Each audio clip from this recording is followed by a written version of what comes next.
invocation will be given by the Reverend Clyde R. Schellenberger, Director of the Chaplaincy Service of the Johns Hopkins Hospital.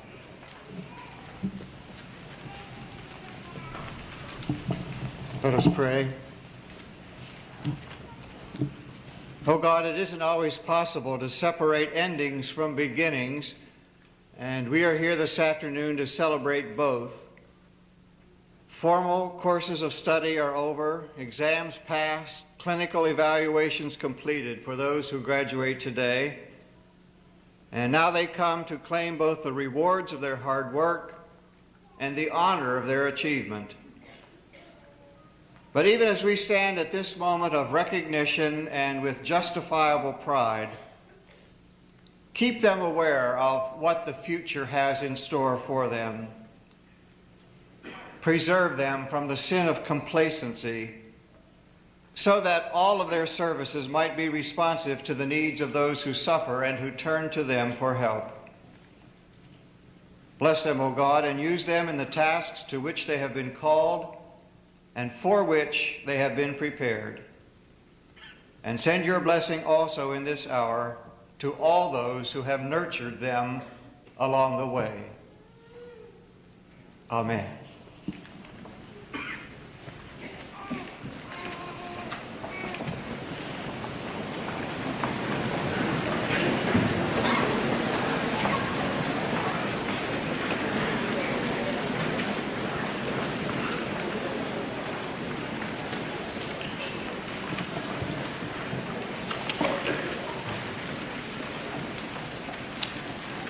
Members of the class of 1988, spouses, parents, friends, faculty, welcome to this happy occasion.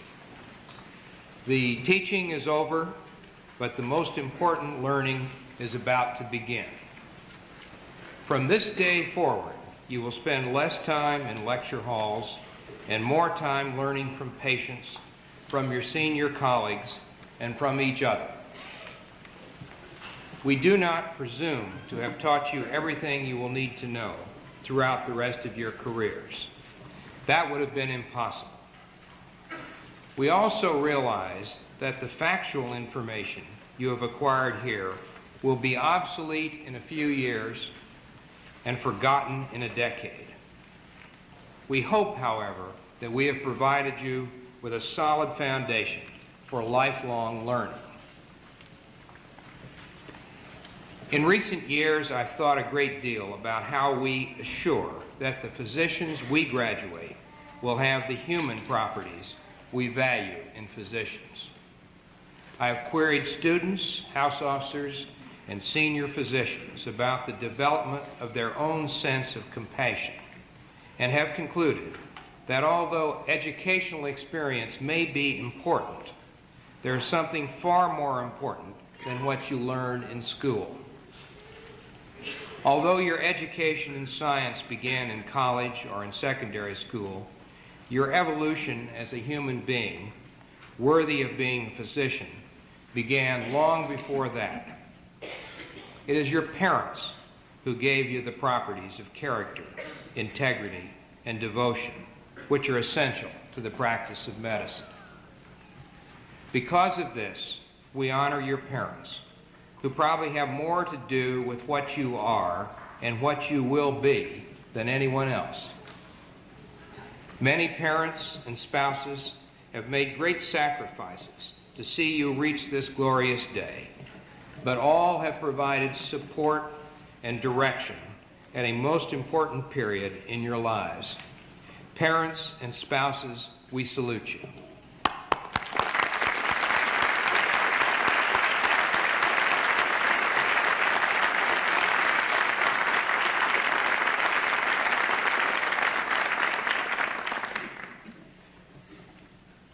When you leave this place, you will be entering another phase of your training as interns in hospitals. I warn you that it is during this house staff phase that depersonalization of the doctor-patient relationship sometimes takes place.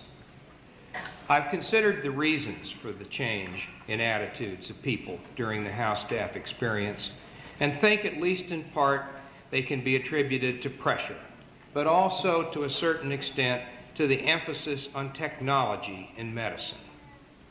The young physician tends to think that everything can be solved by a procedure or a new drug, and one way of escaping from the problems which cannot be solved in this way is to be scornful of them. Watch for the early signs of this malignant syndrome in yourself and in your colleagues. Don't let it happen to you. Be guided by the simple golden rule of medical ethics, which is, treat the patient as you would want to be treated if you were the patient. You have probably read in the public press that medicine is no longer a satisfying and attractive profession. I would like to offer a strong objection to this perception. I feel very positive about the future of medicine. To be sure, things have changed, and they will continue to change, but the fundamental relationship between the doctor and his patient remains at the core of medicine. The continuing fascination of medicine is the application of rapidly developing science to the treatment of disease and the alleviation of human suffering. Nothing can be more rewarding. I envy you the opportunity of entering the profession at this exciting time. The best is yet to come. You are graduating from one of the world's great medical schools. You have received an excellent education, and you will be successful. But Hopkins has given you more than practical knowledge.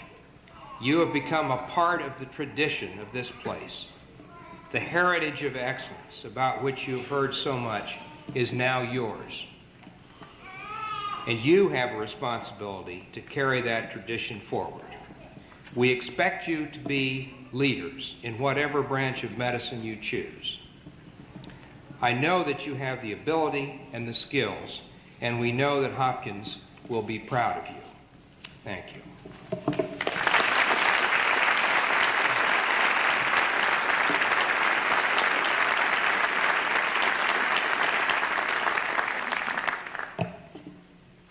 Now it is my pleasure to introduce Dr. Simeon Margolis, who is Associate Dean for Academic Affairs, who is a graduate of this institution, has received both an MD and PhD from Johns Hopkins, and is on the Faculty of Medicine and Biochemistry. Dr. Margolis.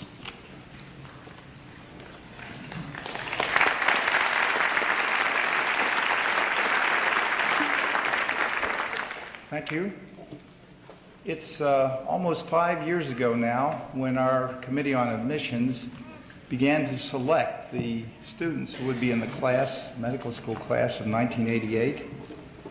Nearly 2,500 applications were carefully examined to choose individuals based on their past performance, their intellectual ability, their future potential, and most of all, based on their personal qualities. The admissions committee also had another goal, and that was to assemble a class of 120 students with a very broad and diverse set of backgrounds. About 1 year later, the class of 1988 assembled for the first time in this very auditorium for your introduction to one another and to the School of Medicine, and also to begin a lifelong adventure in medicine. Now, this day marks the end of the first period of that adventure, and based on the performance of this class and the phenomenal growth in your knowledge and the maturity that the class has exhibited, it's clear that our admissions committee chose very wisely.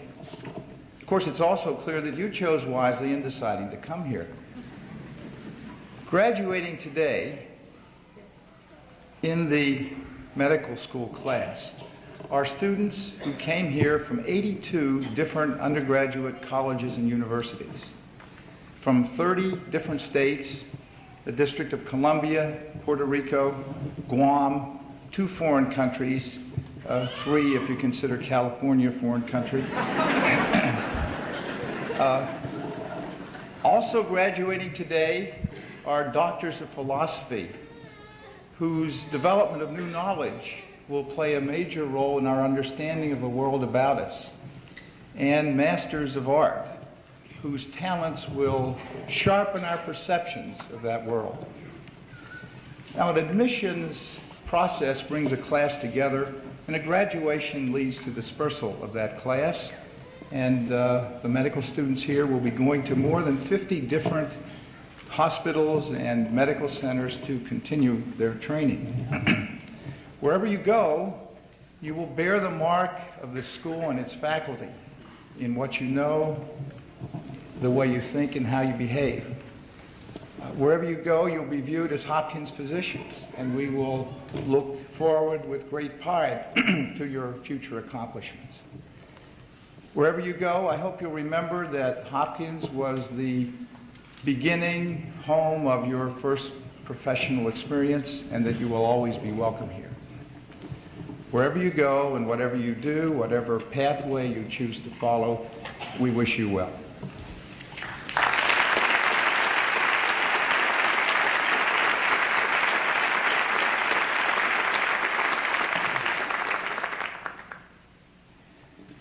At this point, I would like to introduce some distinguished guests who are with us on the stage this afternoon. These guests were inducted into the Society of Scholars of the Johns Hopkins University at a ceremony yesterday afternoon, and because of their connection with the medical school and hospital, have joined us today. Their careers should serve as models for the class of 1988. I will ask each of those present to stand for a moment and be recognized. The first is Dr. Ian N.R. Crease, who is currently a professor of neuroscience and co-director of the Center for Molecular and Behavioral Neuroscience at Rutgers. His Hopkins experience was as a fellow in the Department of Pharmacology from 1973 to 78. He is known for his work on neurotransmitters and receptors. Dr. Crease.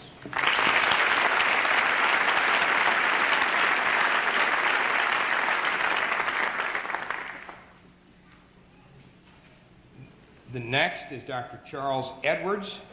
Is a professor of biological sciences, was a professor of biological sciences at the State University of New York at Albany, and is now at the National Institutes of Health. He was a fellow at Hopkins in the Department of Ophthalmology, 1955 to 58. Dr. Edwards is a biophysicist and neuroscientist who has made major contributions to our understanding of the mechanisms and control of electrical activity in nerve and muscle cells. Dr. Edwards.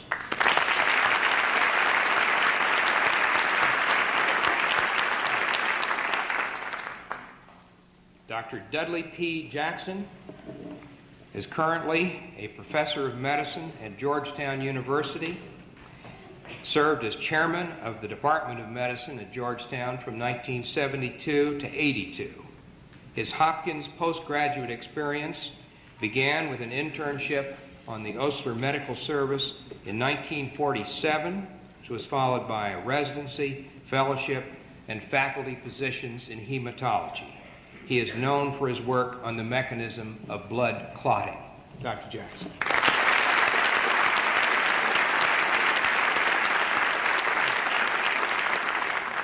Dr. Leslie Weiner is currently chairman of the Department of Neurology at the University of Southern California School of Medicine. He was a fellow in the Hopkins Department of Neurology from 1962 to 65, and again 67 to 69. Dr. Weiner has built one of the outstanding departments of neurology in the country, while at the same time maintaining his research in immunological responses of the nervous system. Dr. Weiner.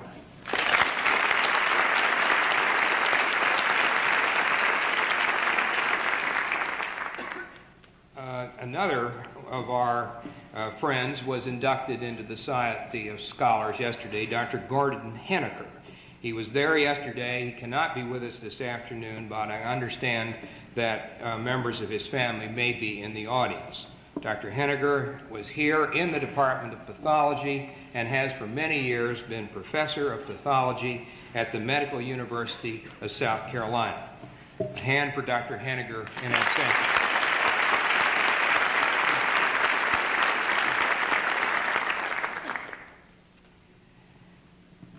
This year, the students have selected Dr. A. Mcgee Harvey as their commencement speaker.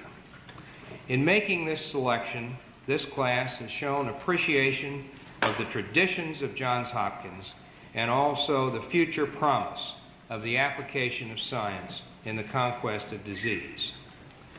Dr. A.M. Harvey was born in Little Rock, Arkansas, and after graduation from Washington and Lee University in Virginia, came to the Hopkins School of Medicine, from which he graduated in 1934. His training following graduation was on the medical service of the Johns Hopkins Hospital, and he was the Osler resident in 1940-41. He also served as a research fellow with Sir Henry Dale in England, working in the field of neuromuscular physiology. Dr. Harvey is known as one of medicine's great clinical teachers and statesmen. He has held many prestigious positions in medicine in the United States. He's been president of the American Society for Clinical Investigation and of the Association of American Physicians, and in 1981 was awarded the Kober Medal of the Association of American Physicians. From 1946 to 1973, he was director of the Department of Medicine at Johns Hopkins and presided over a period of great growth and expansion in medicine. Since 1968, he and colleagues from the Department of Medicine have edited The Principles and Practice of Medicine, a textbook of medicine created by William Osler when he was at Johns Hopkins. Since his retirement from the chairmanship of the department, Dr. Harvey has been responsible for the archives of the Johns Hopkins medical institutions. During that period of time, he has authored 8 books on the history, various aspects of the history of medicine and the history of Johns Hopkins. For all these reasons, but especially for his great affection for Johns Hopkins and his wisdom about the past and vision of the future, the students have selected Dr. A. Mcgee Harvey as their commencement speaker. Dr. Harvey.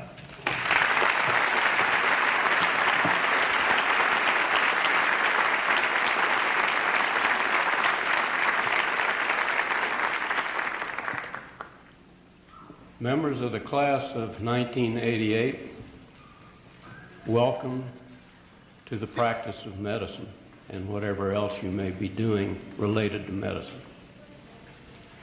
You've made a wise choice. I think there's no other way of life that can provide you with so many exciting opportunities, even though many of them may be disguised as insoluble problems. Needless to say, it is a great honor for me to address you on this most important occasion in your career. My first reaction was one of enthusiasm at having the opportunity to pass on to a captive audience some of the wisdom that I should have acquired in a career of almost 60 years in medicine. My enthusiasm was quickly tempered, however, when I thought back to 1934 and my own graduation from the Johns Hopkins School of Medicine. I could clearly remember my fellow student Bob Helfrich sat on my right and Mort Hamburger sat on my left. I could recall extending a moist palm toward the president of the university when he handed me my diploma, but no matter how deeply I probed my remote memory area, I could not recollect who gave the address or what he said. Now, with that introduction,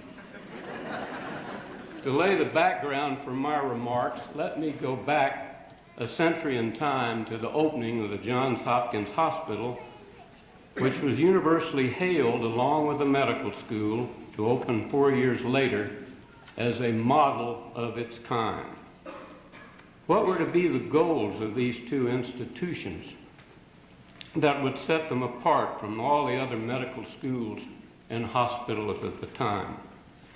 John Shaw Billings, who was not only the architect of the great new hospital, but also a major force in defining the goals of the new medical school, gave the principal address at the opening of the Johns Hopkins Hospital on May 7, 1899, which was entitled "The Plans and Purposes of the Johns Hopkins Hospital." Billings succeeded in clearly articulating these goals of the medical school and the hospital, which was to be its clinical laboratory. The first goal was a thorough teaching of what was already known, and the second was a firm resolve to increase medical knowledge and to furnish the men and women needed to do both. In Billings' own words, there is a widespread hope and expectation that these combined institutions will endeavor to produce investigators as well as practitioners, to give to the world men who can not only sail by the old charts, but who can make new and better ones for the use of others. This can only be done where the professors and teachers are themselves seeking to increase knowledge and doing this for the sake of the knowledge itself. More than half a century after Billings' remarks, Alan Gregg coined the phrase "the heritage of excellence" to refer to the Hopkins tradition in medicine. I suggest, he said, that something extraordinarily precious comes out of the close but entirely free association of really superior people. To this emergent quality, I give the name "the heritage of excellence," mostly because it lasts so long and because it never comes from nor appeals to mediocrities. What Welch and his colleagues did and believed and wrote is not as important now, nor anywhere near as important, as the heritage of excellence their contacts with each other have left us. In this sense, Johns Hopkins is enviably rich. What more do men of superior character and capacity require for their association than freedom, responsibility, and expectation? What I wish to emphasize today tilts more to the goal of training practicing physicians. But you will see as I develop my thoughts how very wise and enduring were the two goals set forth by Billings. One cannot separate the process of educating physicians for practice from that of training investigators. Many of the basic tenets for developing new knowledge are just as important for effectively utilizing existing knowledge. The principles of problem solving apply equally whether they're being used to arrive at the solution of a diagnostic dilemma in the practice of medicine or to seek the answer to a complex problem in the laboratory. Throughout your career, it is important for the future of medicine in our society that you continue to recognize the importance of these two goals which form the birthright of your parent institutions. They each are directed toward the final objective: providing the best medical care for everyone. Wherever you follow out your future career, you will be involved not only in practicing medicine, but in teaching the best methods of caring for the sick. An essential part of this effort is to do all possible, even if you are not primarily involved in research, to increase knowledge and to benefit the world by its diffusion. The goals of this school and hospital over its century of being have been to create a lasting bond between medical education and medical practice of medical science. Over the years, however, an optimal balance between the two has been difficult to maintain. The great scientific and technological advances in medicine have been followed by rising costs and difficulty in solving the resulting problems in the equitable distribution of health care. Soon many of you will be in positions which will involve you in the decision-making in regard to these important issues. It is the precepts which you can follow to best prepare yourselves for success in the practice of medicine and to be a responsible member of society helping to solve these problems that I wish to address in the few moments I have left. As you will see, these precepts dovetail with what I have emphasized. The original goals of this school still are as viable today as a century ago, and are, in terms of fundamental objectives, still inseparable.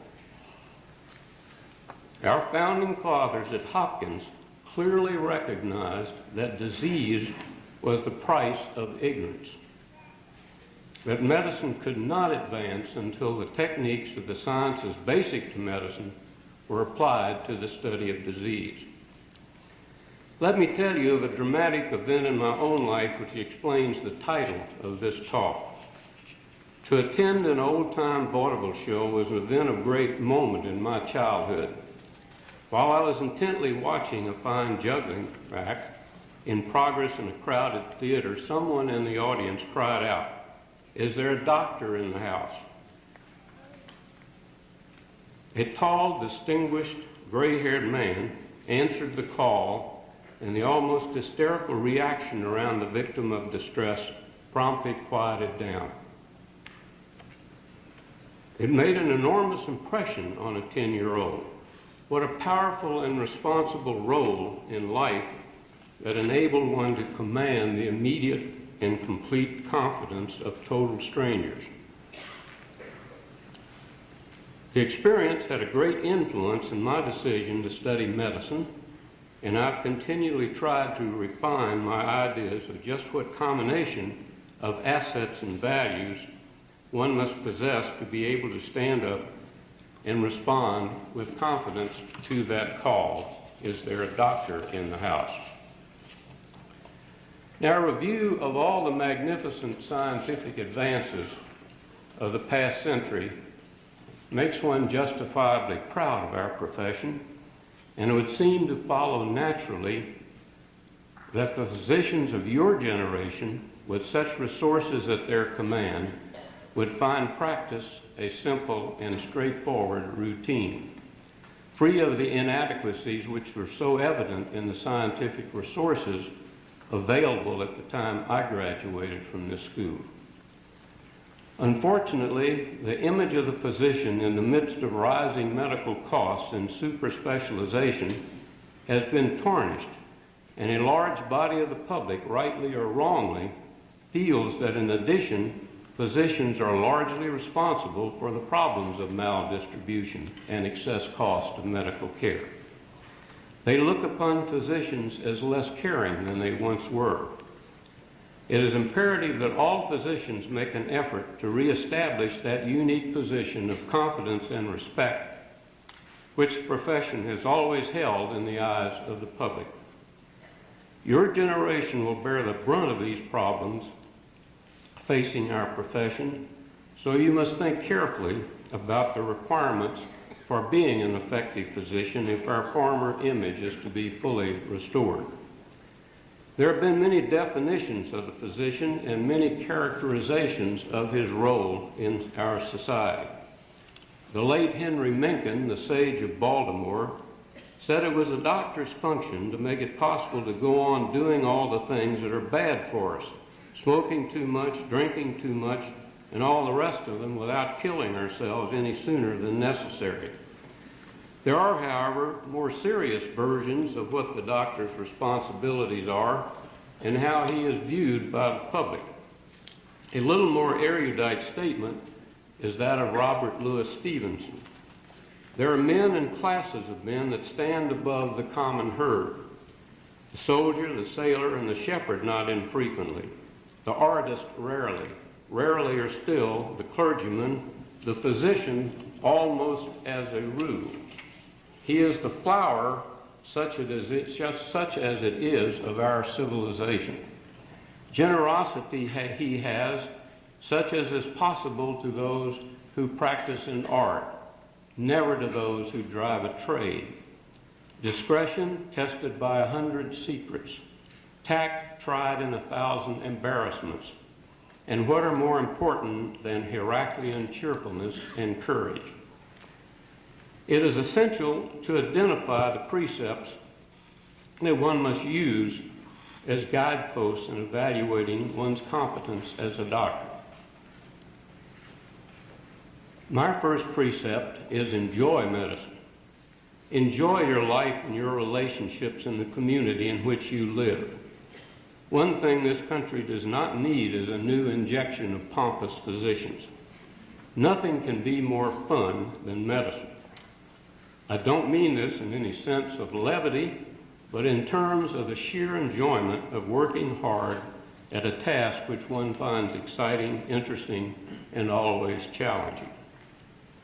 If you can approach your work with the view that it is, in fact, the thing that you want most to do, the hard work and the long hours which will be your lot will nevertheless be a most rewarding and pleasant experience. Precept number 2, remember that medicine is becoming each day more scientific.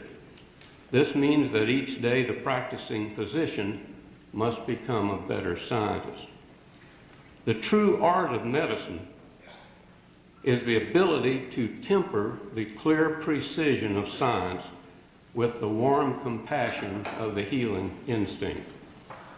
As the horizon of the physician has widened, he has introduced into his responses as a healer the logical, thoughtful, and objective attitudes he has learned in research, thus enriching his capacity as a healer.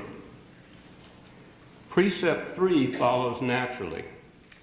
Medicine as a profession is characterized by having to deal with the unexpected.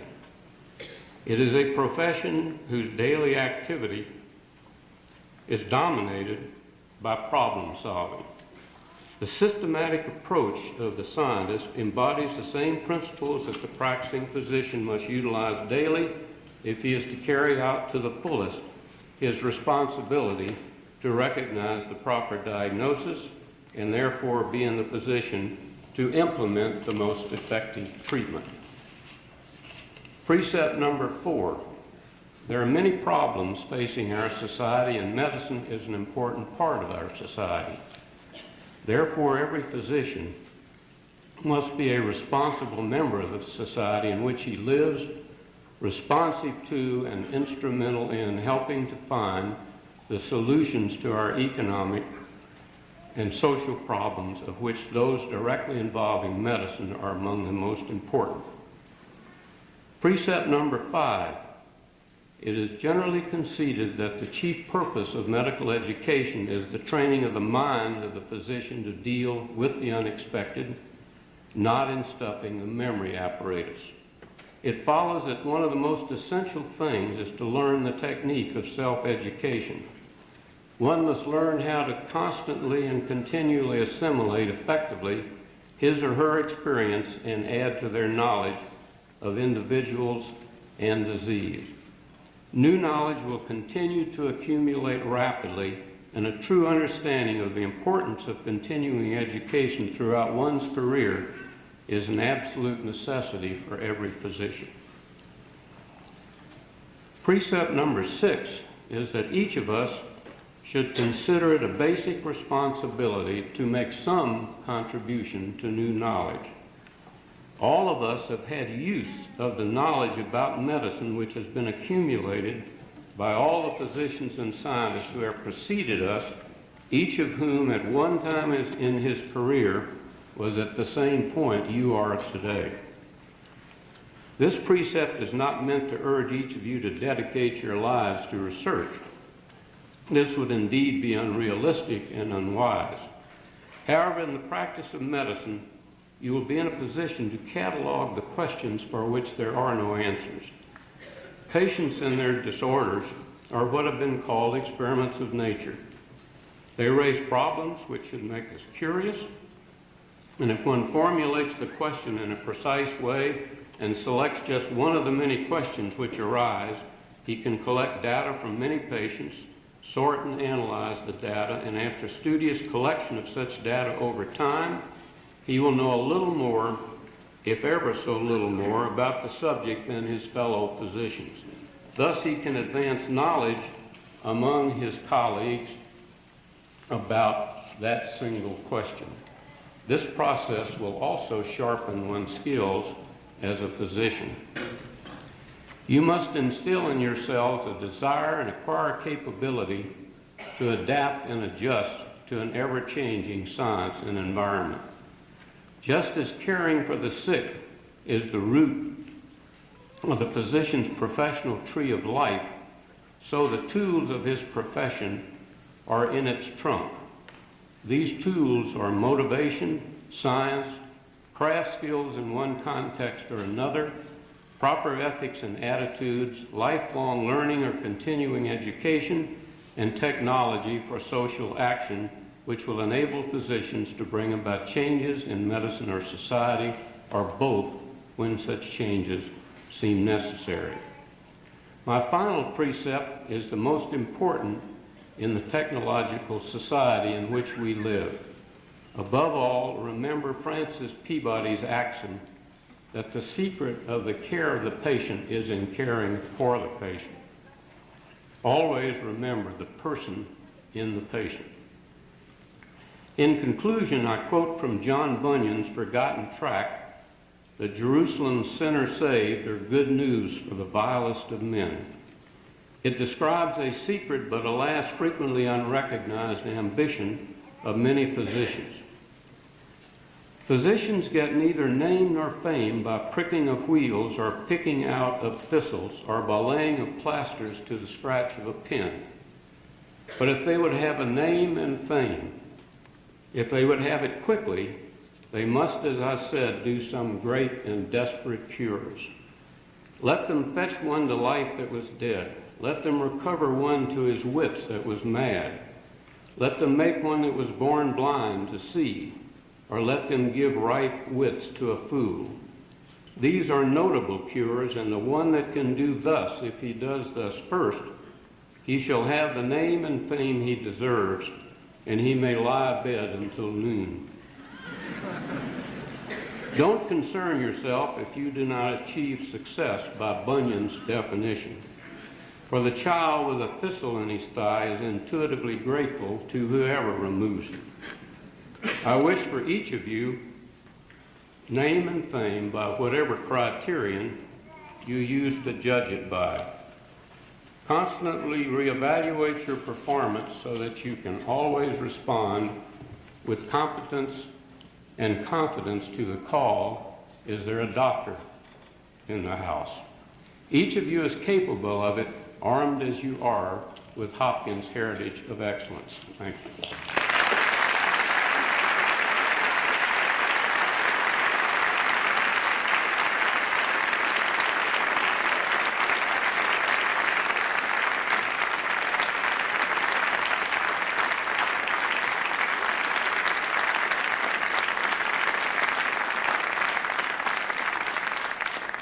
Thank you very much, Dr. Harvey. I feel sure that these young people will take those words as words to live by and will, many years hence, remember who was their commencement speaker.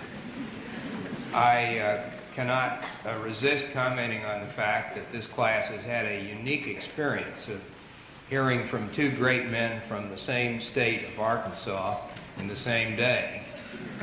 Senator J. William Fulbright this morning at the university graduation, and Dr. A. Mcgee Harvey this afternoon. It's indeed a unique occurrence and one to remember. Thank you again, Dr. Harvey.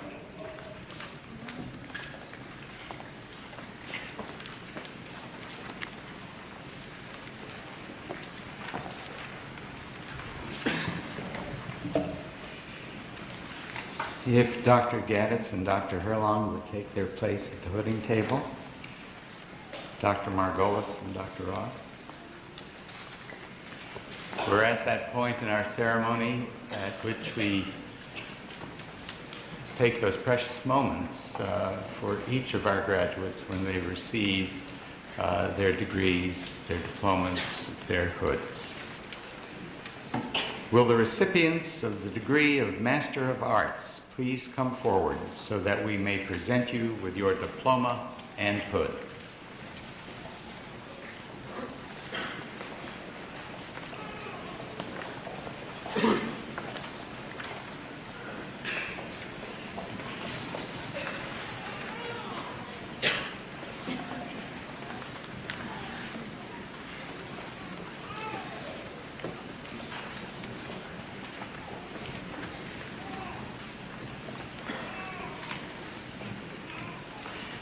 Donna Mia Benko.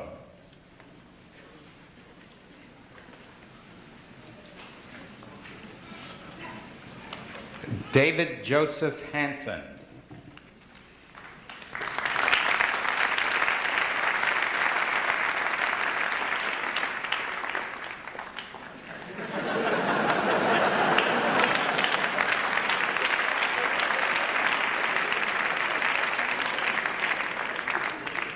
Jacqueline O'Kelly.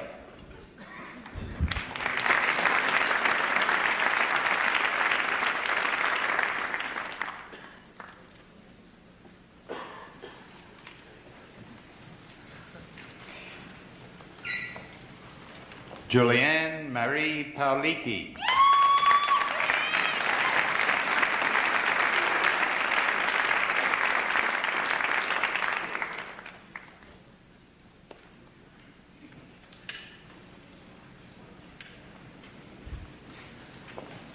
John Mark Peckham.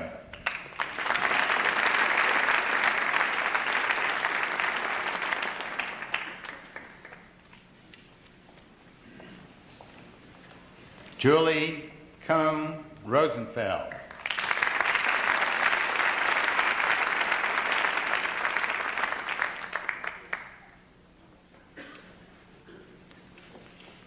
Carolyn Safran.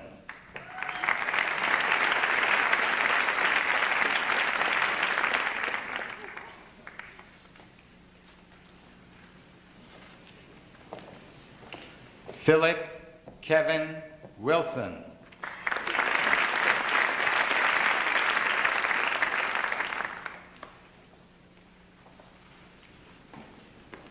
Mary Thomas Ziegler.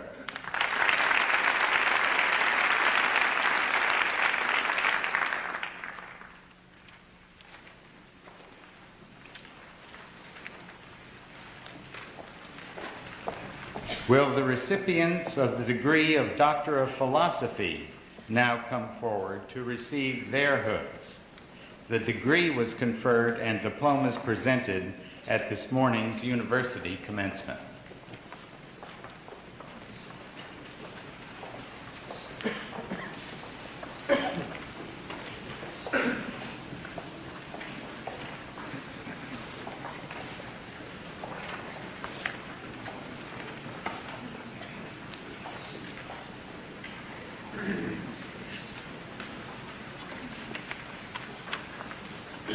And now, Donna Mia Benko.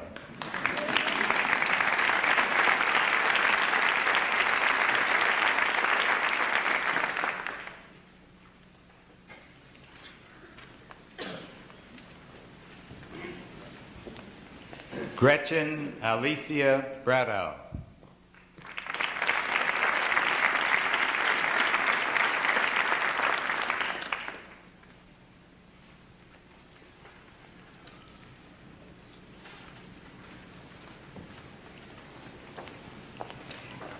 Jeffrey M.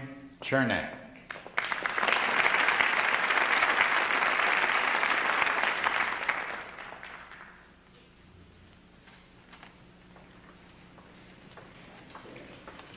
Robert John D'Amato.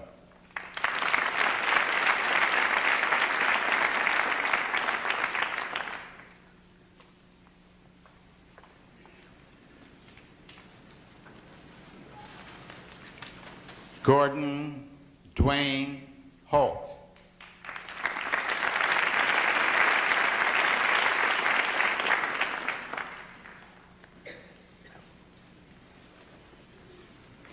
Kenneth Wayne Kinsler.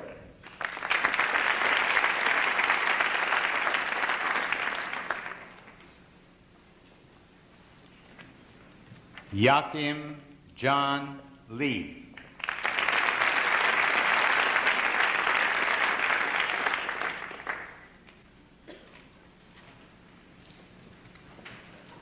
David Robinson Lynch.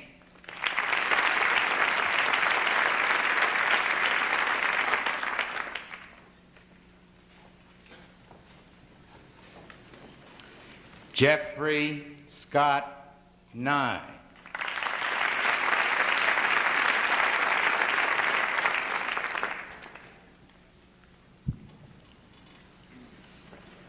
Tracy Simpson Olson.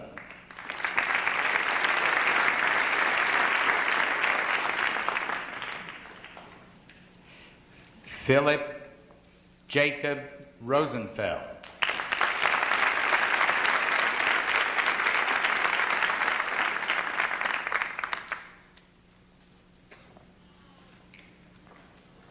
Leslie Nadine Russick.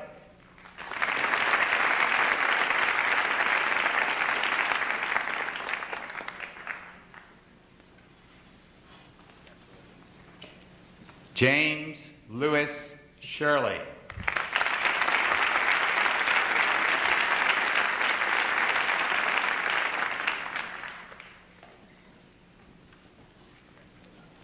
Pamela Beth Sklar.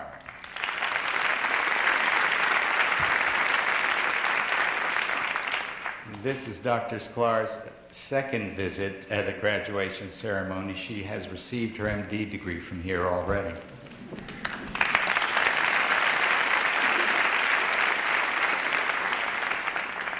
Timothy Daniel Tom.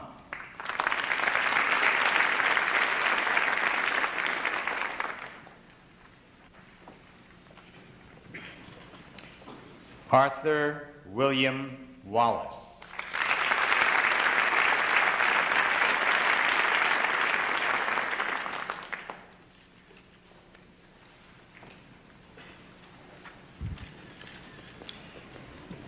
Will the recipients of the degree of Doctor of Medicine please come forward so that we may present you with your diploma and hood?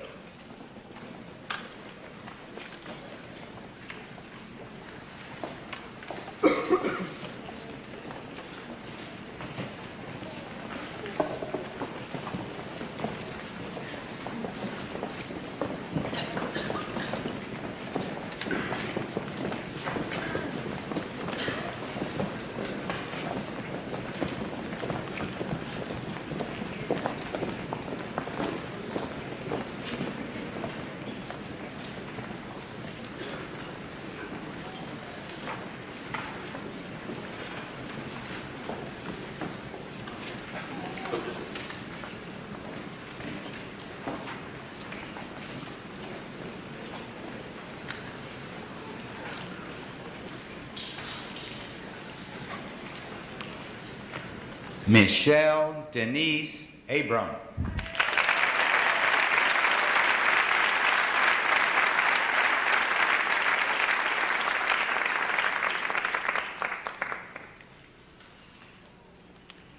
Charles Leon Anderson, Jr.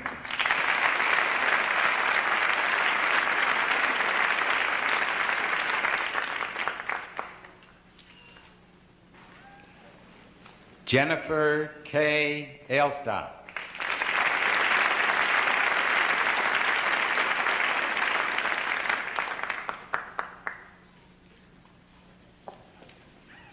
Mohit Krishan Bhatnagar.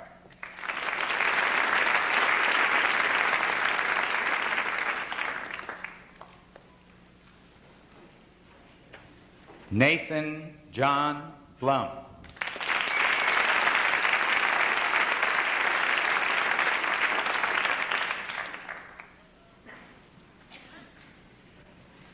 Thomas Wiley Boho.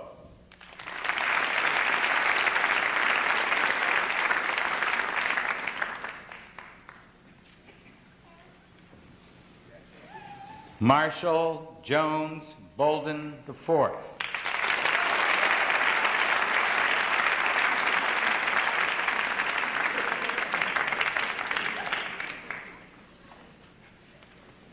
George Riddle Bradbury III.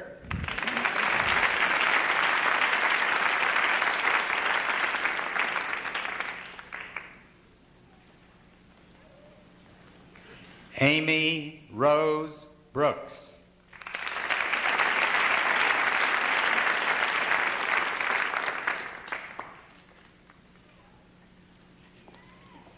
Stephen Elliott Brooks.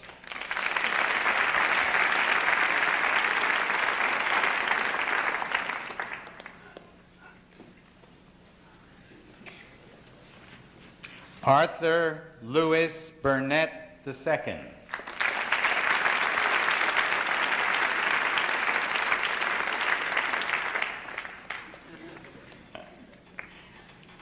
Barbara Ann Centeno.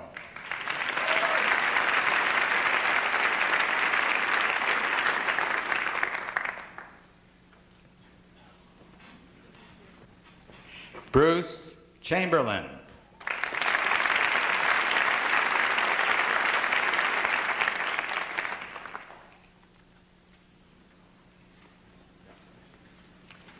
Lauren Chang.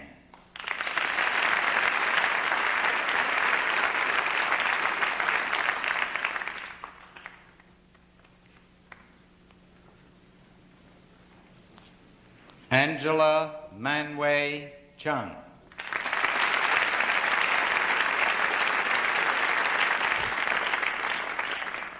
Two distinguished members of our faculty, Dr. Helen and Harold Harrison, I know are as pleased to be here as are Angela's parents to witness her graduation. Paul Raymond Coffeen.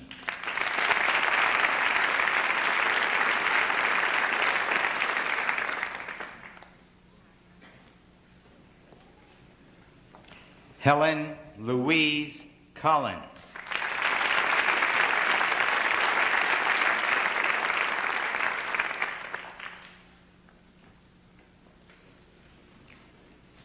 Thomas Byrne Connor, Jr.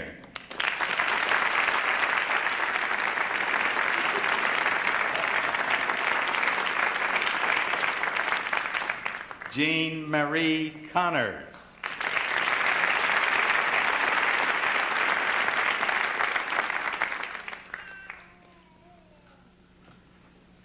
Lawrence Lee Creswell.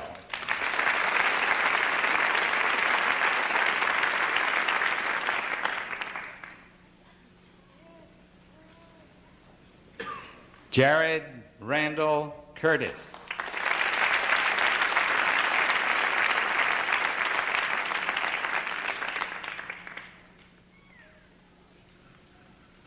Robert John D'Amato.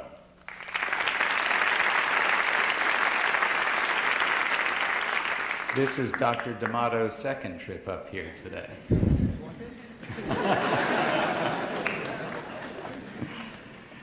Donald John Daraska.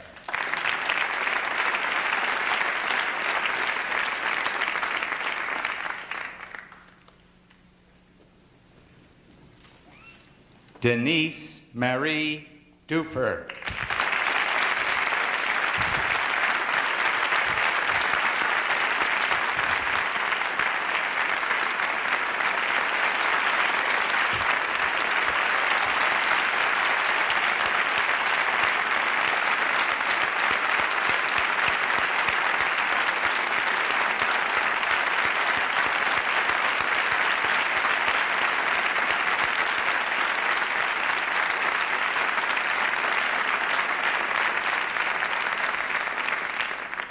Dr. Dufer's hood was presented to her by her physician, Dr. Peter Terry.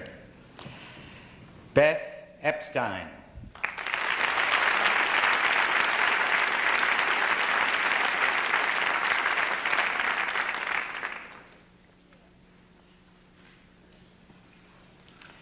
Martin Faraj.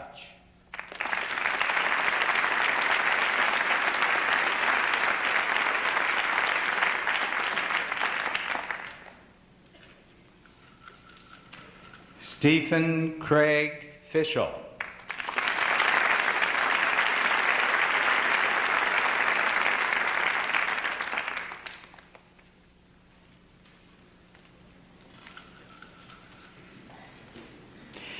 Nicola Antonio Francalancia.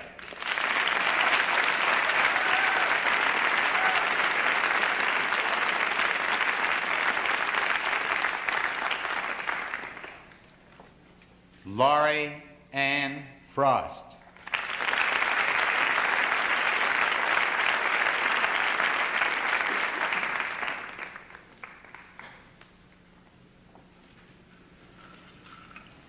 Mark Allen Gillinov.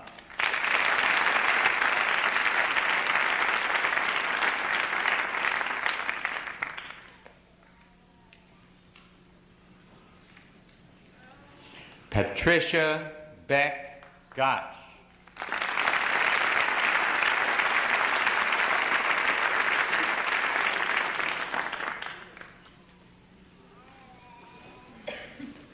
David Stanley Grapey.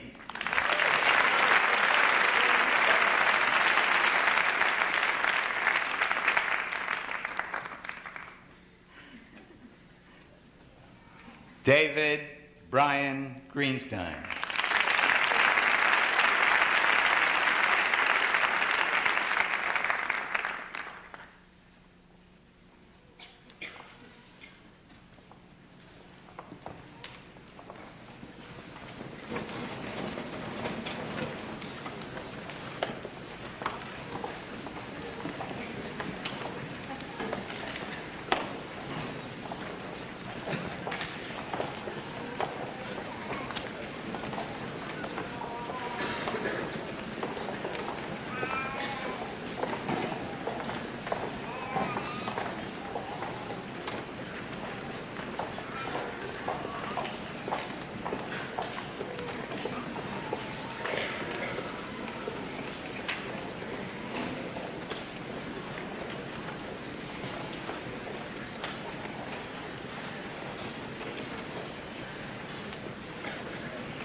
Joshua Michael Hare.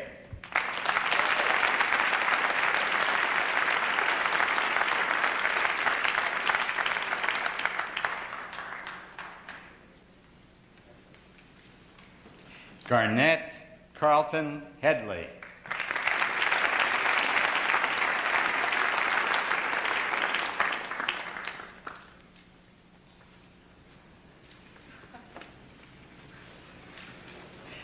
John Martin Henry.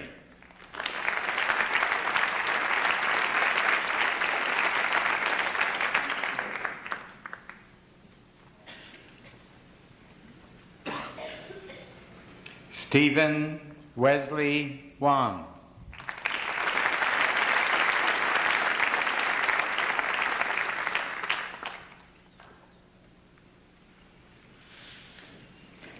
Joanne Soliday Janis.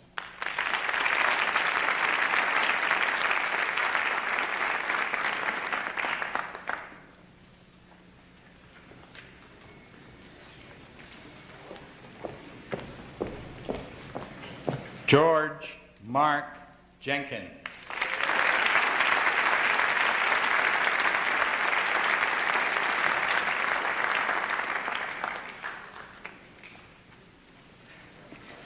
Gary Dajan Cow.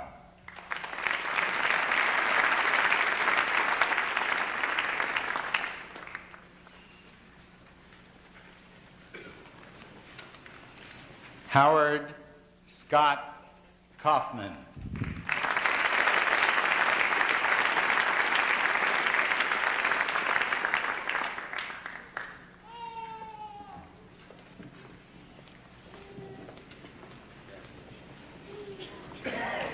Shailesh Kaushal.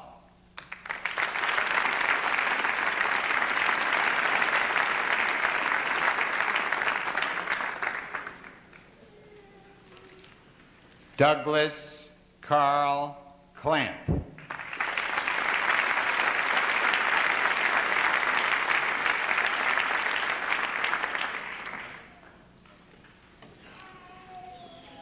Roseanne Cecile Labarre.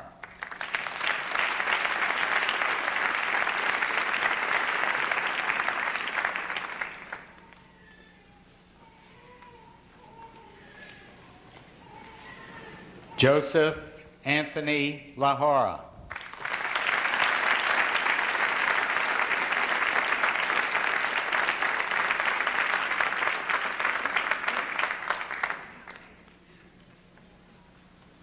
Janice Faye Lalikos.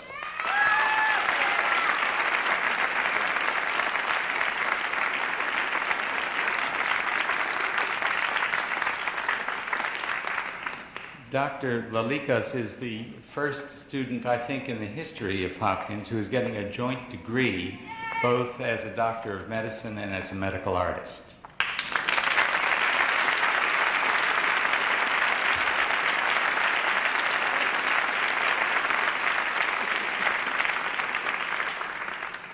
Jamie Cheryl Levine.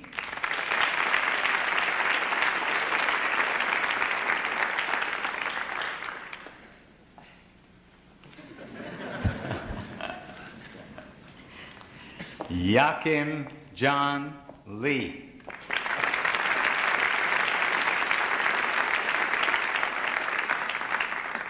Dr. Lee's second visit today.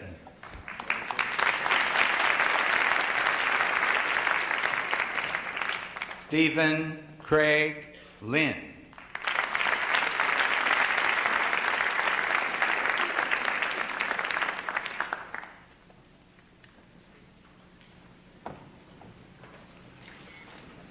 Joyce Diane Liparachi.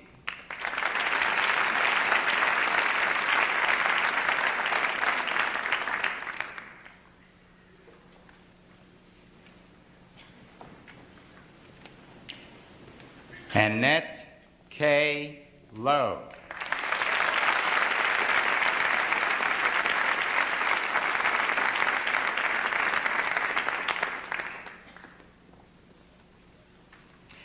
Jennifer Ann Lutley.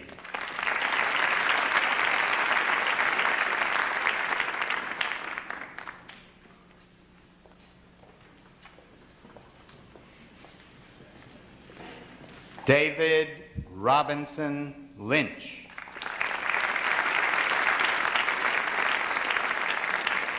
Dr. Lynch's second visit today.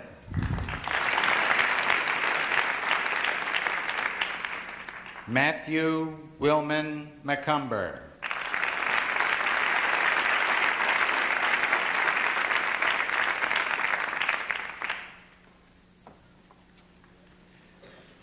Donald Charles Manning, Jr.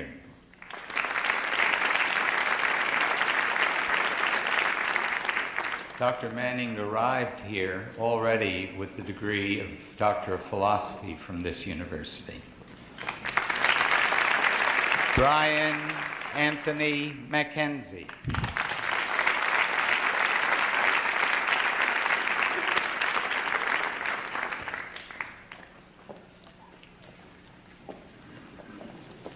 Anne Elizabeth McCusick.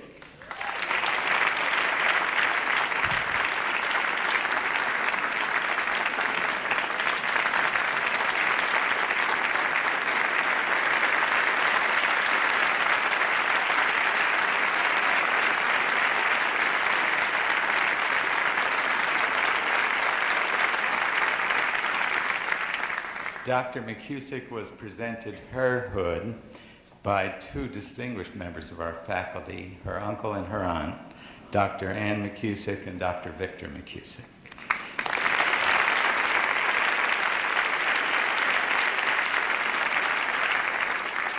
Joe Tommy Minchu.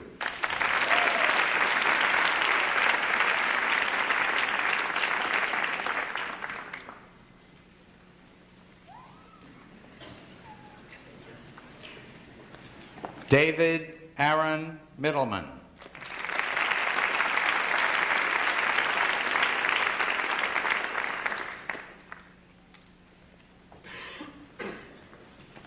Rachel Monderer.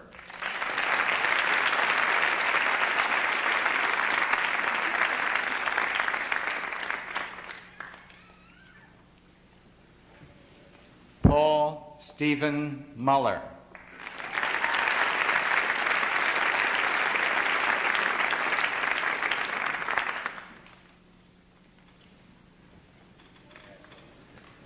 Robert W. Muller.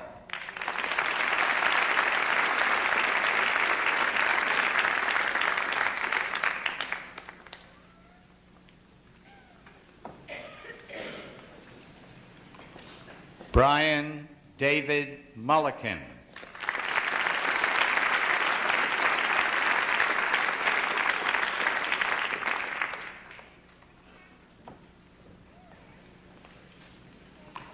Linda M. Mundy.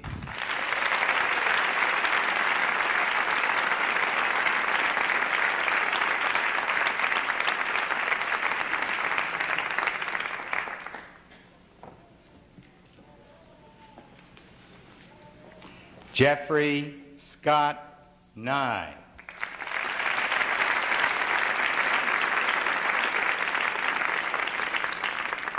Dr. Nye's second visit today.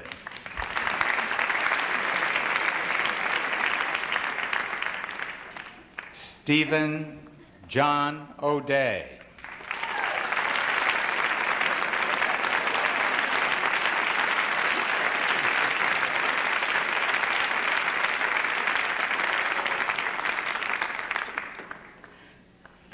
Peter Joseph Osana.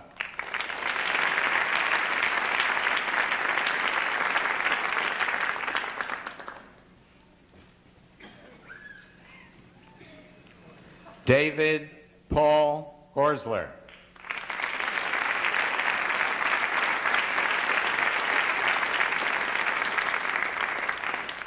Dr. Orsler's hood is being presented by his father, Dr. David Orsler, a member of our faculty.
George Arthur Paletta, Jr.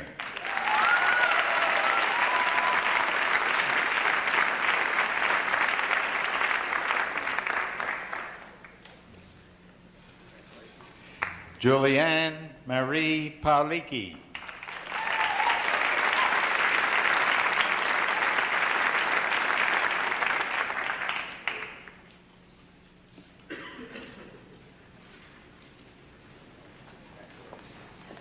George Earl Peoples, Jr.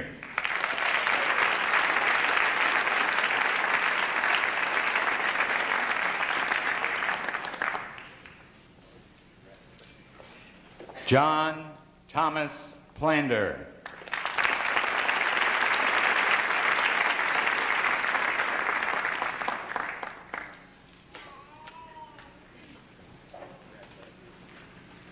John Travis Pritchett.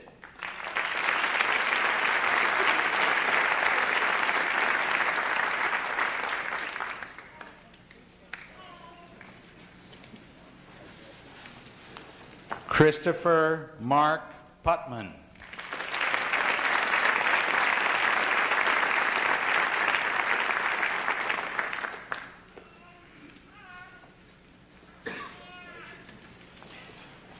Reed David Riley.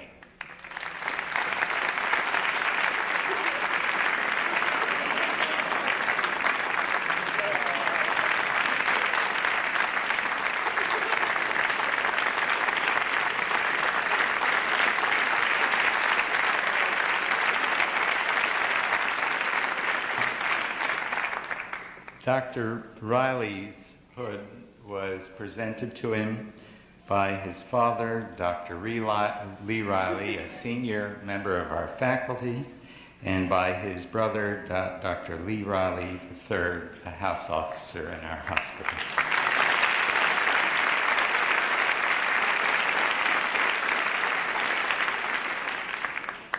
Philip Jacob Rosenfeld.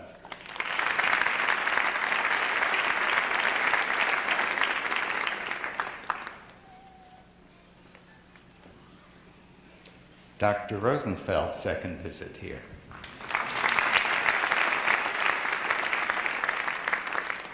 Valerie Howarth Ross.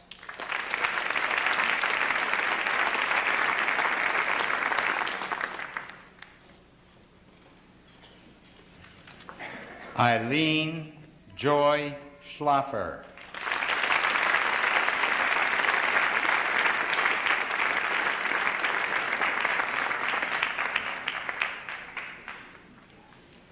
Thomas Michael Schott.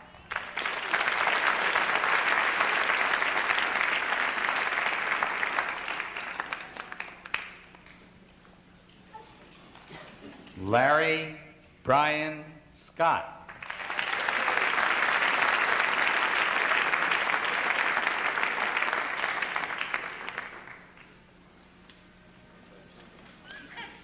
Michael Grant Sension.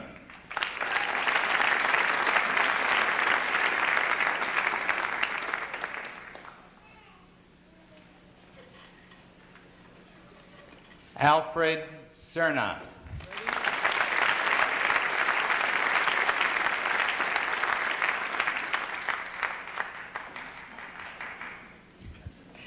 Luke Edward Sewell.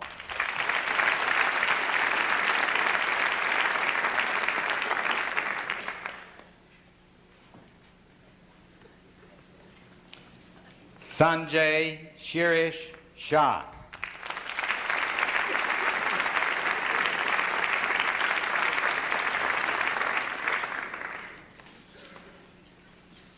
Catherine Ann Shields.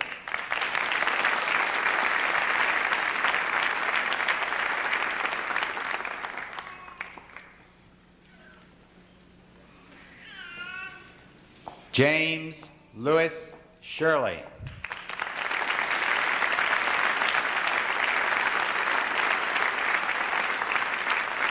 Dr. Shirley's second visit.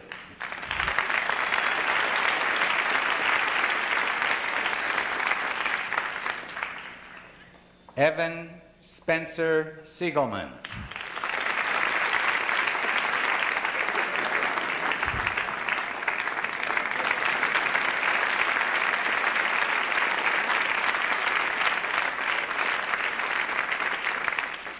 Dr. Siegelman's hood was presented by his father, Dr. Stanley Siegelman, a senior member of our faculty.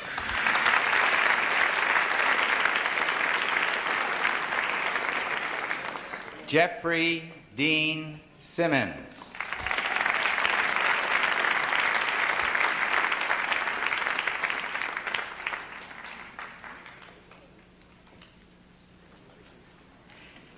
Kristen Ann Skinner.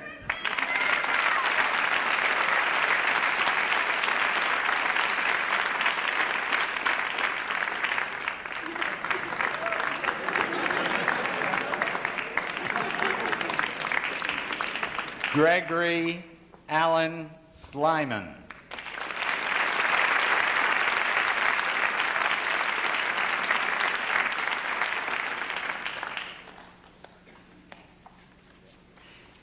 Kristen Elsa Smith.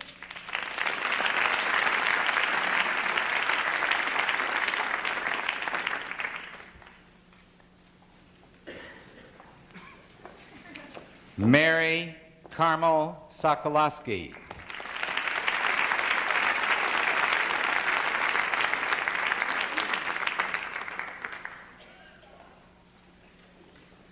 Carol Ann Summersill.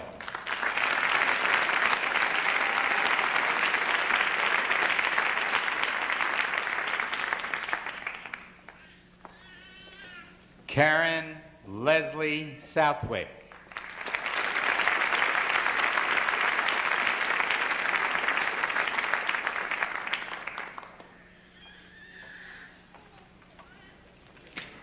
Michael Glenn Stewart.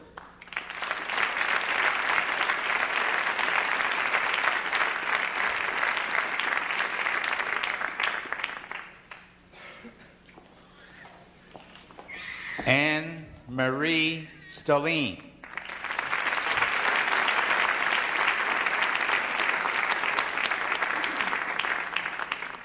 Just yesterday, Dr. Stoleen had a book published which was written while she was a medical student.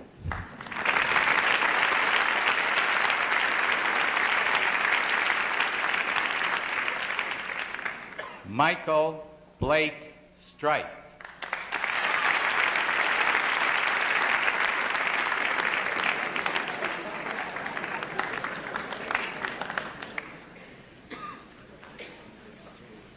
Yolangel Hernandez Suarez.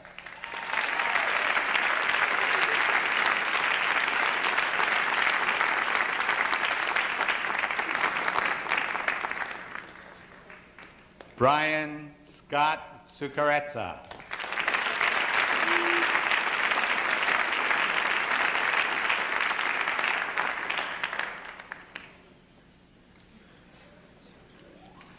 Kimberly Casey Supas.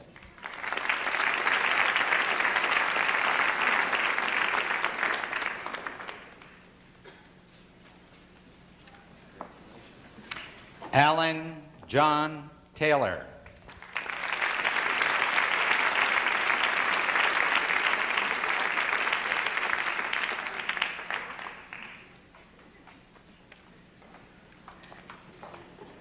Cheryl Marie Taylor.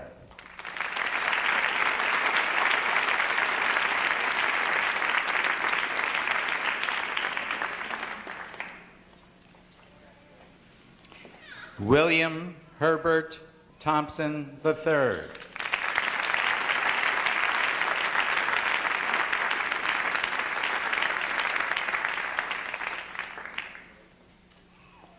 Michael Edward Torchia.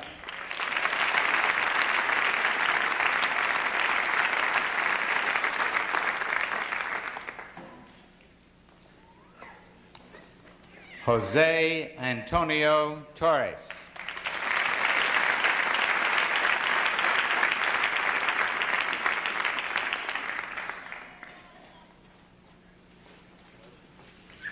Todd Michael Tuttle.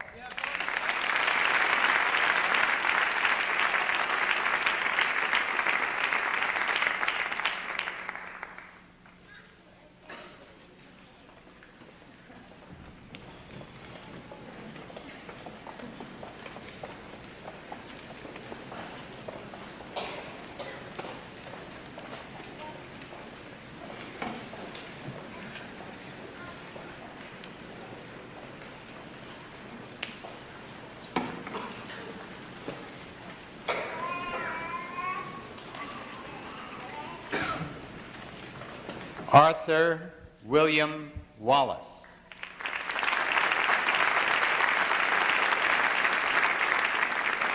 Dr. Wallace's second degree today.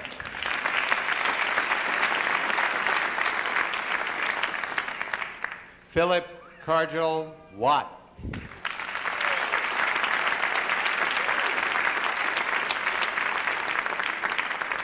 Dr. Watt is the third generation in his family to receive a degree from our university as Doctor of Medicine.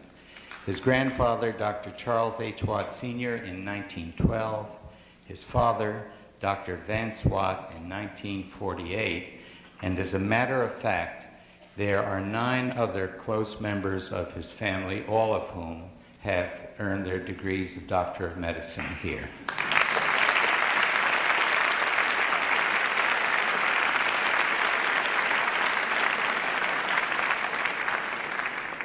Elizabeth Ann Wood.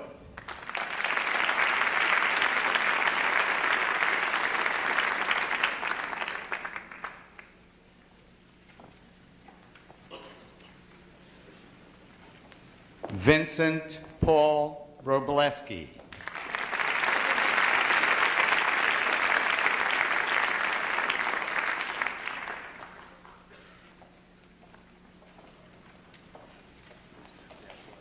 Kai Wei Yang.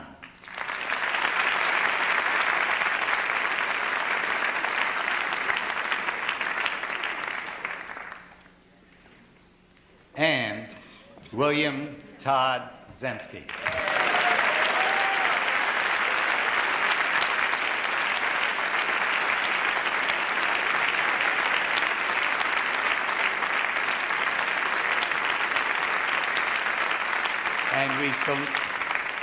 And we salute all who received degrees today. Congratulations.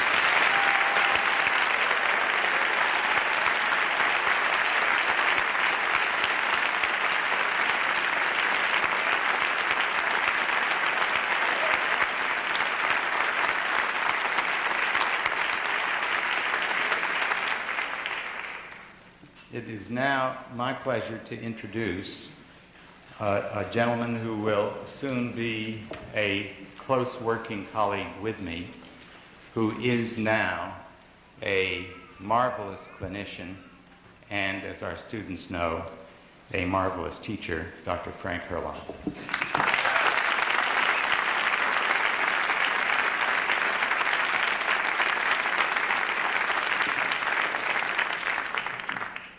It's a pleasure for me to announce some special student awards.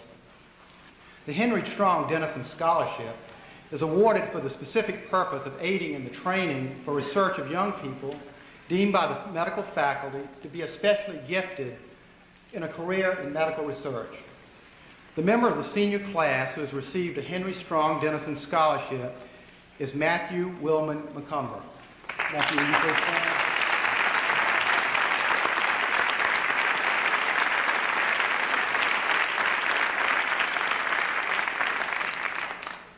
The Sandoz Pharmaceutical Company has provided an award which is to be given to that student who has demonstrated excellence in pharmacology. The recipient is chosen by a committee of the faculty from the Department of Pharmacology and Experimental Therapeutics. The recipient is Kenneth Wayne Kinsler.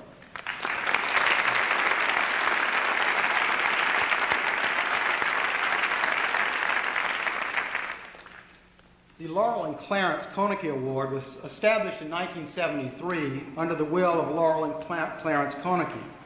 The award is given to those students showing most promise in the surgical field of gynecology. The recipients are selected by a committee in the Department of Gynecology and Obstetrics. The recipient in this year's graduating class is Yolangel Hernandez Suarez.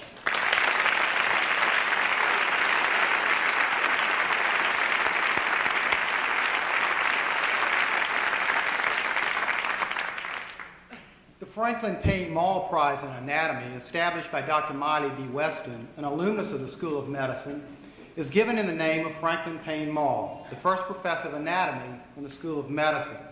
The members of the senior class who have been honored by the granting of this award are Gregory Allen Slyman and William Herbert Thompson III.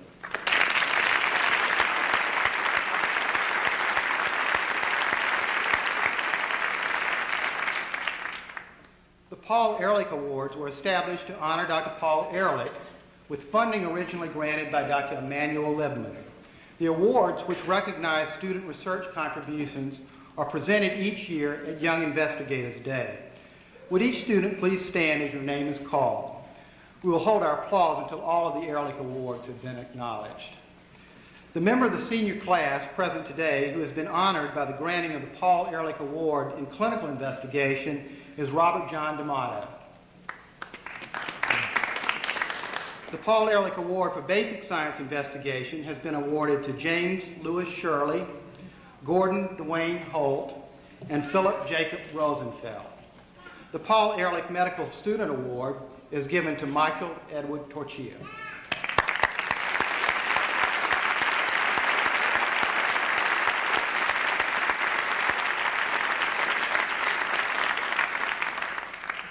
The Michael A. Shanoff Research Award is made annually to a student for significant research contribution in the medical sciences. The award is made possible by a bequest from the family and friends of the late Dr. Michael A. Shanoff, who earned his undergraduate degree and MD and PhDs from the Johns Hopkins University. The recipient of this award is Joachim John Lee.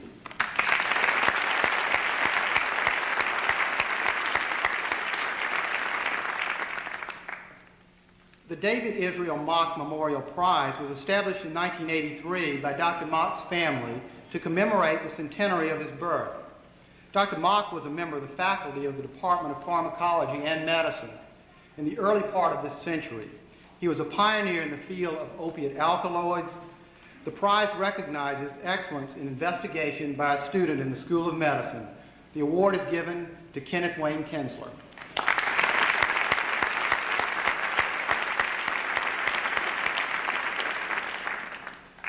The W. Barry Wood Student Research Award recognizes present commitment and future promise in research. Members of this year's seniors who received this award include Howard Scott Kaufman and Amy Rose Brooks.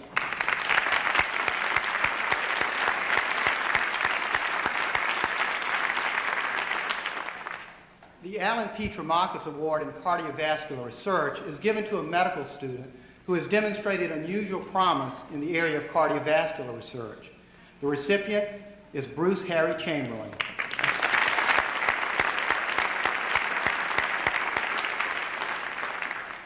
The Harold Lamport Biomedical Research Prizes were established in honor of Dr. Harold Lamport.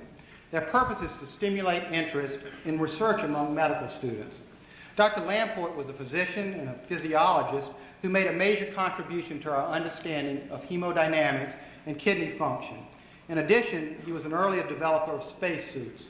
The person in the class of 1988 who received the Lamport Award is Michael Brian Cintron.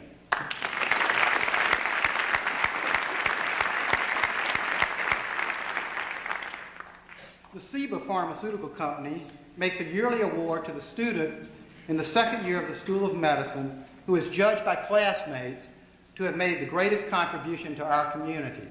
The recipient is George Earl Peoples, Jr.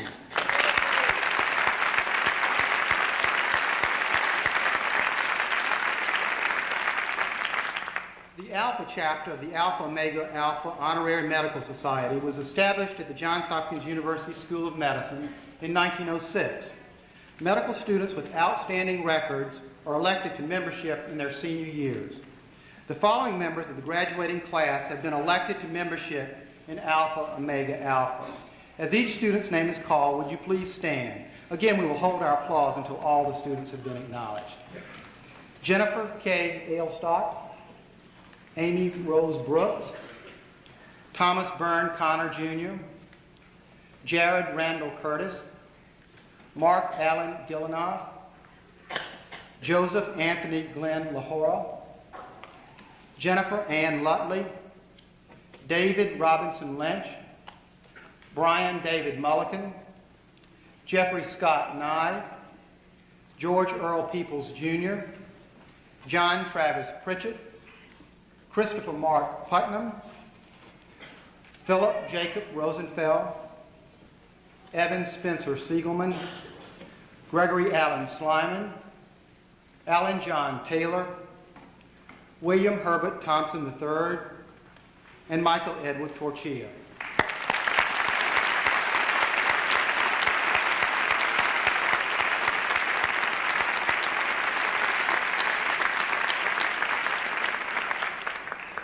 In recognition of their excellent academic performance during their medical school studies, the following students have been elected to Phi Beta Kappa: Jared Randall Curtis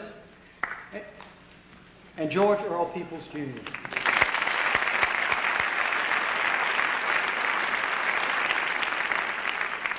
We would also like to recognize those members of the graduating class who are already members of Phi Beta Kappa or Tau Beta Pi, the honorary engineering fraternity.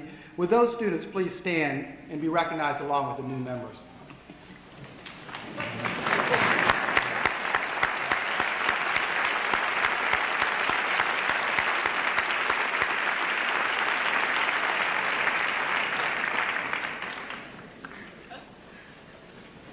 I'm particularly pleased to announce the next 5 awards because the recipients will learn today for the first time of their awards, which have not been acknowledged publicly before today. The recipient of the Upjohn Achievement Award for Clinical Proficiency is selected from the members of the senior class by the committee of faculty most directly involved in the clinical instruction during the basic clinical clerkships. The award is given to that senior considered by the committee to have demonstrated the highest level of overall clinical proficiency based on his or her performance in the basic clerkships. The award winner receives a plaque and a check. The recipient for 1988 is Thomas Byrne Connor, Jr.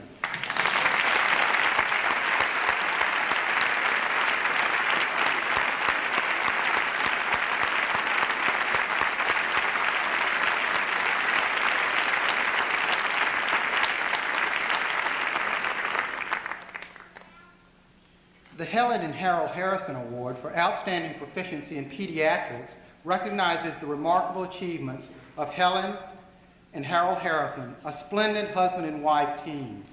The award was established by Dr. Harrison's house officers and colleagues during his many years as Chief of Pediatrics at the Francis Scott Key Hospital. I will ask the Drs. Harrison to please stand.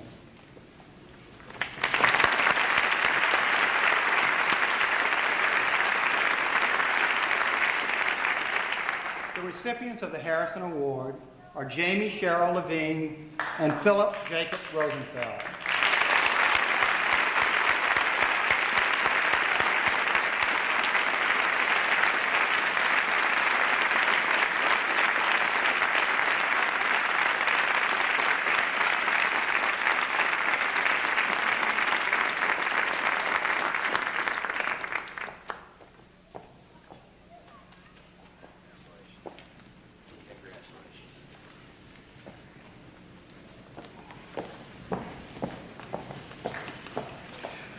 The William Stewart Halstead Award in Surgery was established in honor of Dr. Halstead, the first professor and director of the Department of Surgery.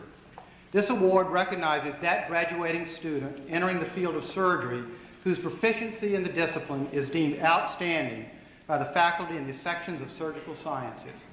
The recipient this year is Mark Allen Gillinoff.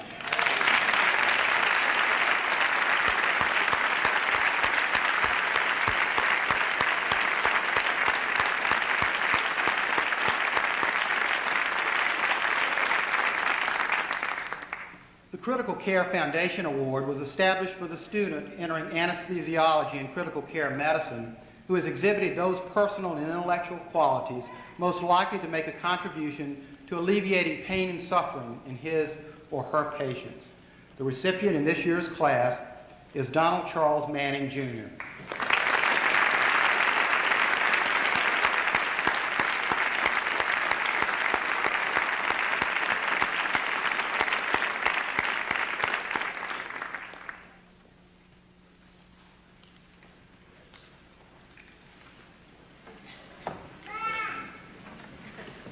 The Warfield T. Longcoat Prize in Clinical Medicine, established in honor of Dr. Longcoat, Director of the Department of Medicine from 1922 to 1946, recognizes that graduating student entering the field of medicine whose performance in clinical medicine exemplifies in outstanding fashion the academic excellence and the human qualities that mark the true physician. As a member of the Department of Medicine, it is my pleasure to announce this year's recipient, Denise Marie Dufer.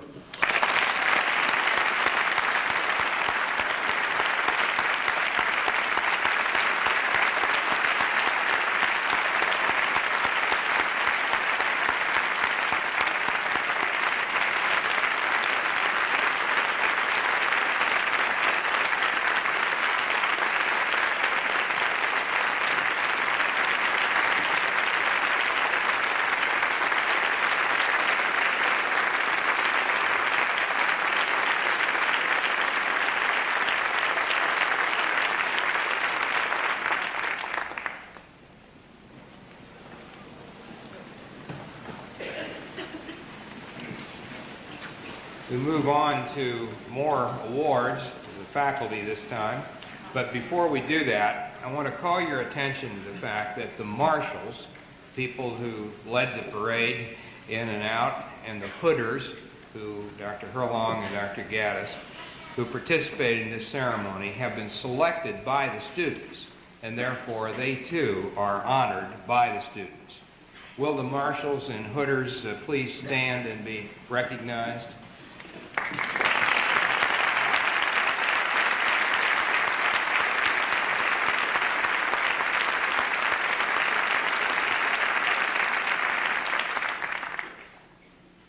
The W. Barry Wood Award for recognition of outstanding preclinical teaching was granted by this class to Dr.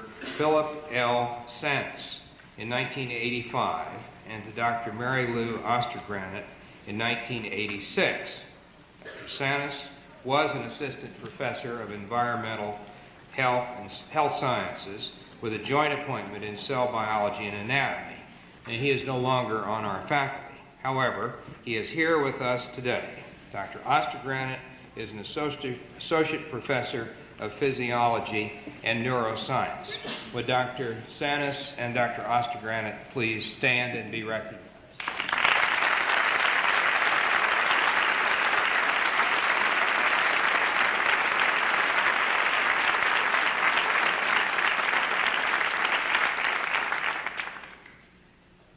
The House Staff Award in recognition of outstanding clinical teaching by a member of the House staff is given this year to Dr. J. Kevin Harrison of the Department of Medicine. Will Dr. Harrison please come forward?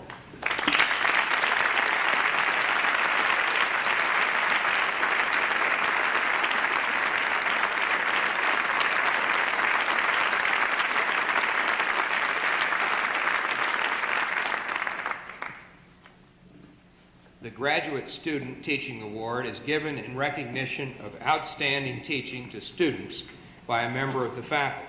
It was established by the Johns Hopkins Graduate Student Society in 1986. This award recognizes that faculty member whose skill as a teacher, role model, and advisor are regarded as exemplary. The faculty member receiving the award this year is Dr. Ronald L Schneider of the Department of Pharmacology and Molecular Sciences and Neuroscience. Will Dr. Schneider please come forward?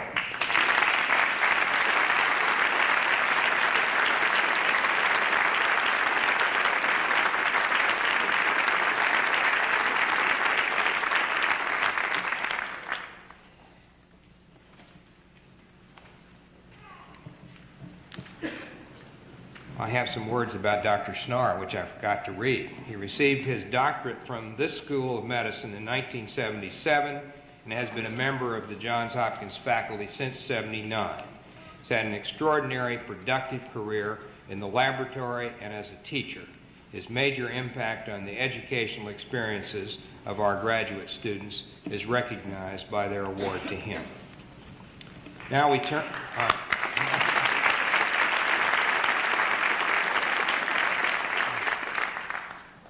The George J. Stewart Award was established in 1969 in recognition of outstanding clinical teaching, with the teacher to be selected by the senior students. Again this year, this award is given to Dr. H. Franklin Hurlong in gastroenterology in the Department of Medicine. This is the fourth year that Frank has received this award. Will Dr. Hurlong please come forward?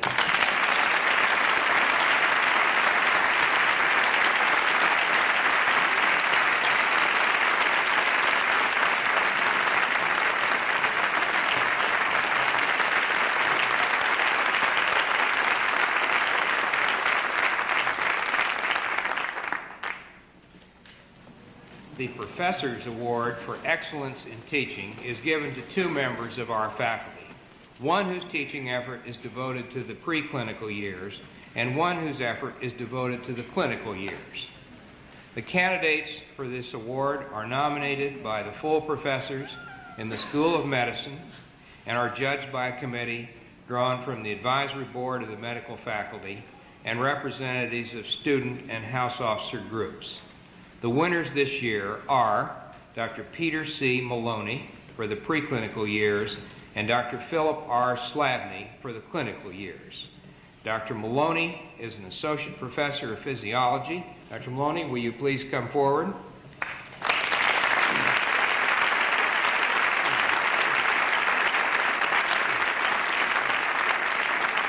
After receiving his baccalaureate degree from Swarthmore College in 1963, Dr. Maloney went on to receive an MD degree from Brown University. He has been on our faculty since 1976. His work during that time has been extraordinarily productive. He offers a variety of specialty courses designed to meet the needs of our graduate students. We are delighted to honor Dr. Maloney.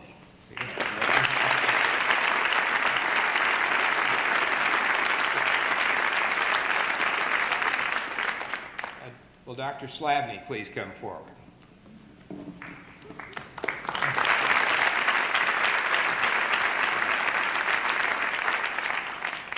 Dr. Slavny received his baccalaureate degree from the University of Wisconsin and his MD degree from the Albert Einstein College of Medicine.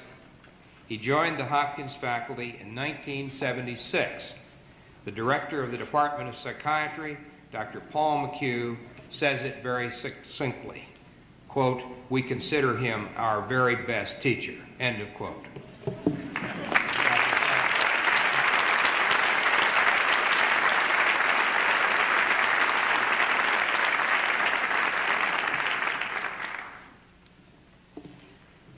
The Ranice W. Crosby Distinguished Achievement Award. The Crosby Award was established in 1986 in recognition of the scholarly contributions to the advancement of art as applied to the medical sciences. This year, the award is being made to Mr. Leon Schlossberg, Associate Professor of Art as applied to medicine, who studied medical illustration at Johns Hopkins under Max Brodel from 1932 to 1935. He has been actively illustrating for surgeons and physicians at Johns Hopkins Hospital since 1945, and today is considered one of the foremost medical illustrators in the world. His artwork is not only respected by his students, members of the house staff, and Hopkins faculty, but also admired by his colleagues in the field of medical art. His talent and creativity as an illustrator has been recognized by the success of his 18-inch high functional skeleton known as Mr. Bones and his book, The Johns Hopkins Atlas of Human Functional Anatomy, which is now in its third edition. Leon was the recipient of the 1986 William P. Diddish Award in recognition of his outstanding contributions to urological art by the American Urological Association, and he was honored by the Association of American Publishers in 1985 for his human skeleton model. Will Mr. Schlossberg please come forward?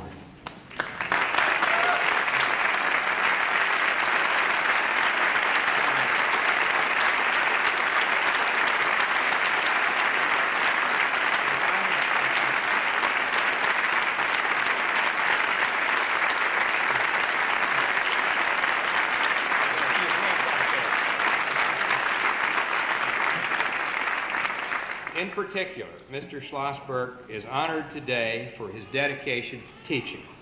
He has guided the medical illustration students with his hand and his insight through knowledge and experience. Both his work and teaching is another example of the Hopkins tradition of excellence. Okay,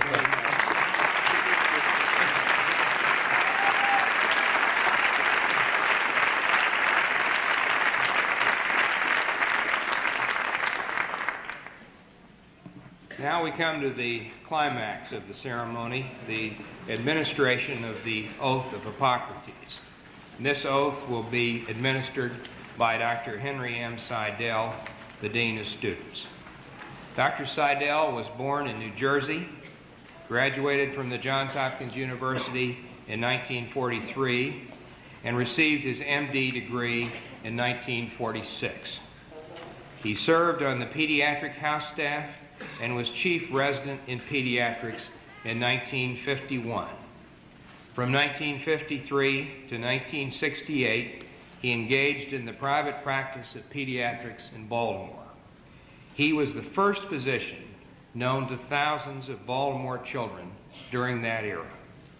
In 1977, I chose him to be Associate Dean for Student Affairs in the School of Medicine. A magnificent choice, if I do say so myself.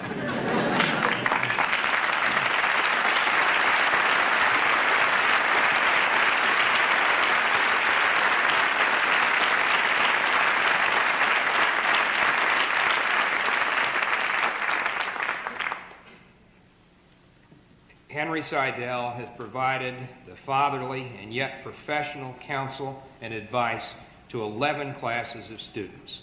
It is entirely appropriate that he administer the oath of Hippocrates. Dr. Seidel.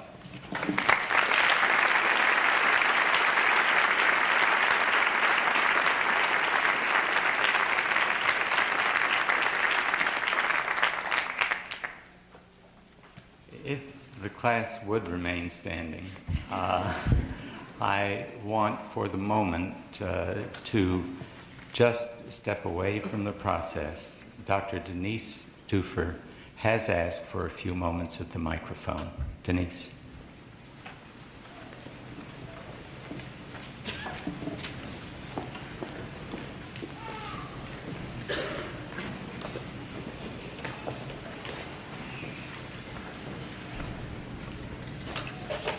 I think that my classmates would agree that medical school has been a struggle for all of us. And it would have been more of a struggle for me if it had not been for the help I received from a number of people who are here today. And I would just like to take a moment to thank them. First of all, I'd like to thank all the medical school administration and faculty for their incredible support throughout these past 4 years. A special thanks to Dr. Henry Seidel, Dr. Peter Terry, and Dr. Martin Abeloff, who have been particularly helpful to me. I'd like to thank all the house officers and the attendings who made my clinical years much more manageable. Thank you for insisting on always taking the elevator when it would have been faster for us to have taken the stairs. And thank you for allowing me to go home early on my nights on call. But most of all, I'd like to thank my classmates, because they are the people who have made it possible for me to stand here today to graduate. Thank you for somehow always managing to say the right thing. Thank you for always being able to keep me smiling when I didn't feel like smiling. Thank you for never allowing me to feel sorry for myself, and most of all for never letting me quit and give up. I feel very fortunate to be a member of the class of 1988, and I just wanted to let all of you know that I couldn't have done it without your help. Thank you very much.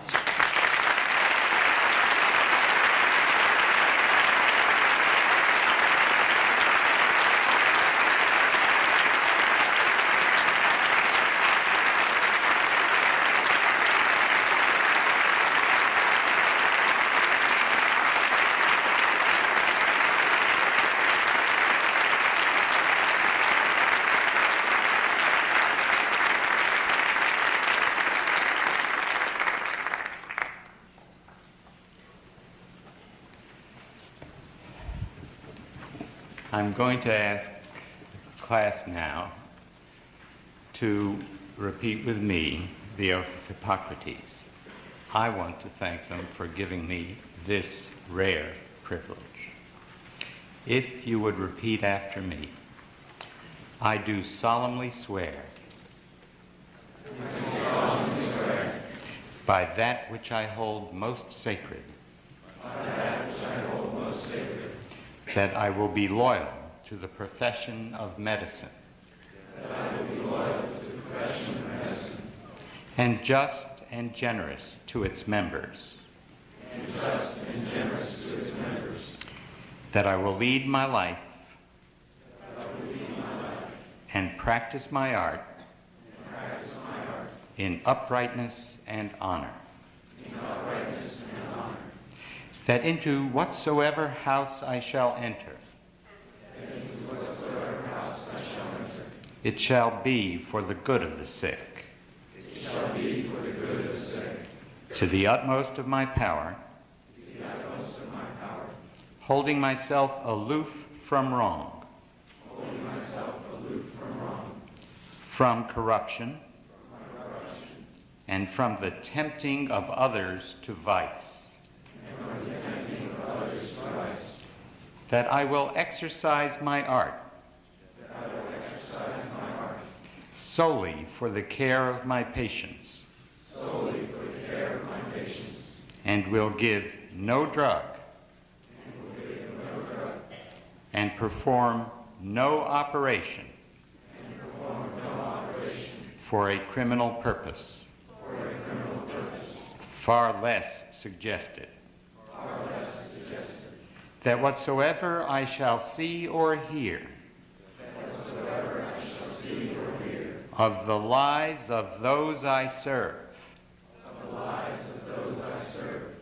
which is not fitting to be spoken, I will keep inviolably secret.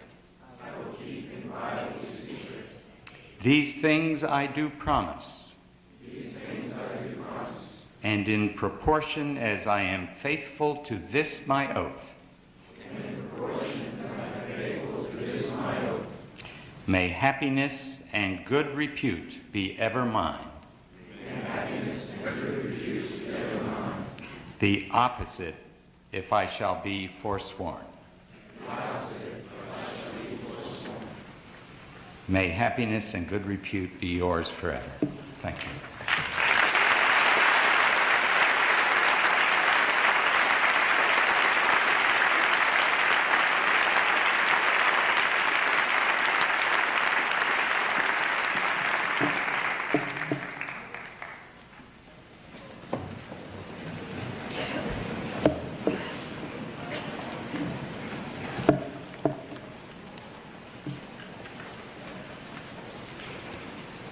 Take with you now all that you have learned and lived and loved at Johns Hopkins. And when you have learned to use the whole of it, you have succeeded where few have, and will have a satisfaction that few people will ever attain. May God's presence with you and God's power within you enable you to do just that. Amen.